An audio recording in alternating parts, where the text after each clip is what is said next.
So guys, istorya day ko about sa pangitabo paggabi guys no. So di ta mag-expect guys, wa ko mag-expect nga may tabo ang kaning nga kalamidad nga linog nga diri sa tuwa Visayas. Kung masulti guys sa akong experience guys, sabot guys sa pagitabo sa linog guys. So gikan ko duty guys sa Pacific Mall ko na duty din akong Paris na sa Ayala Center Cebu. So ako siyang ikuha kay overtime lagi, overtime sila. Then mga 10 na to, mga 10 sakto sa 10, mga on top 10 naglingkod-lingkod ko kay nawat ko sa akong Paris guys kay lagi overtime sila niya karon guys mga 10:04 pag walang jud siya lagi sa 10 nikalit og kung guys uyog ang mall, nikalit niya uban sa akong Paris nga duty duha mas labot na overtime.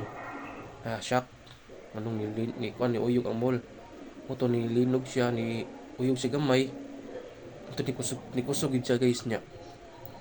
Nasya ko ya ni dagan ang atong uban sa akong Paris nga overtime. So ni sunod akong Paris guys ako guys nasya jud kay kusog jud guys siya.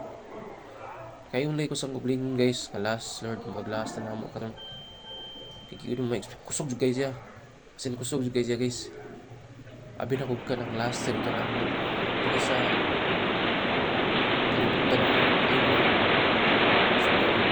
Tatapos mo nakatakot sa number guys.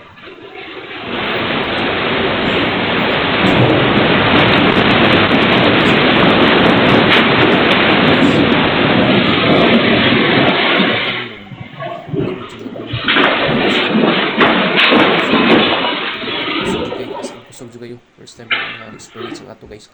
Kusog juga siya. Kalayan bitan sa ginoo nga nawala gid siya. Uno dapat siya.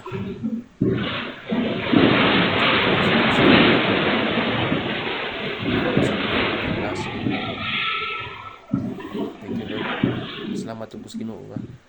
Wala rin tayo nagtapos guys. Tapos sa buwan na sakti. Kusog juga siya guys. Kusog juga yun. Uyog yun na, uyog yun ang mall, uyog yun siya, kusog yun, uyog yun. Tulog yun yung mga tulog.